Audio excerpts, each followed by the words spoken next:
नमस्कार, स्वागत आहे तुमचं आपलं चॅनल सुचित्राज होम किचनमध्ये।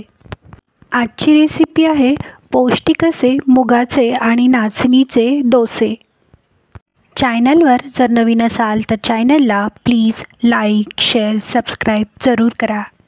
नाचणीचे आणि मुगाचे पौष्टिक असे धिरडे बनवण्यासाठी 1 वाटी हिरवे मूग घेतले आहे, 1 वाटी नाचणी घेतली आहे, 1 चमचा मेथ्या घेतल्या आहेत। हे सर्व साहित्य स्वच्छ धुवून रात्रभर पाण्यामध्ये भिजत ठेवले होते।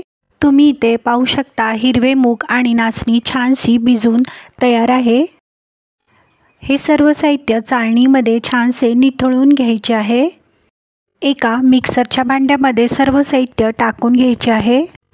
अर्धा इंच आलं टाकायचे आहे, हिरवी मिरची टाकायची आहे, 1 चमचा जिरं टाकायचं आहे, चवीनुसार मीठ टाकायचे आहे। मिक्सरचे झाकण लावून सर्व साहित्य छानसे बारीक वाटून घ्यायचे आहे। तुम्ही इथे पाहू शकता सर्व साहित्य मिक्सरला छानसे बारीक वाटून तयार आहे। एका बाउलमध्ये सर्व साहित्य टाकायचे आहे। गरजेनुसार पाणी टाकून डोशाचे बॅटर बनवून घ्यायचे आहे। गॅसची फ्लेम ऑन करून गॅसवर तवा ठेवला आहे।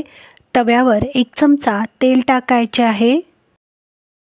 बनवून घेतलेले डोशाचे बॅटर तव्यावर गोल असे छानसे पसरवून घ्यायचे आहे।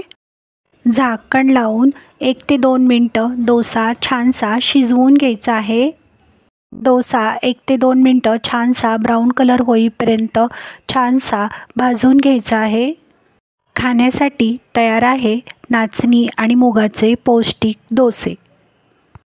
हे डोसे तुम्ही नारळाची चटणी आणि बटाट्याच्या भाजीबरोबर सर्व करू शकता।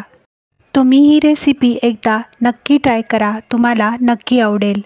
व्हिडिओ आवडल्यास व्हिडिओला प्लीज लाईक, शेअर, सबस्क्राईब जरूर करा। कमेंट बॉक्समध्ये कमेंट करायला विसरू नका। वेळात वेळ काढून व्हिडिओ पाहिल्याबद्दल धन्यवाद।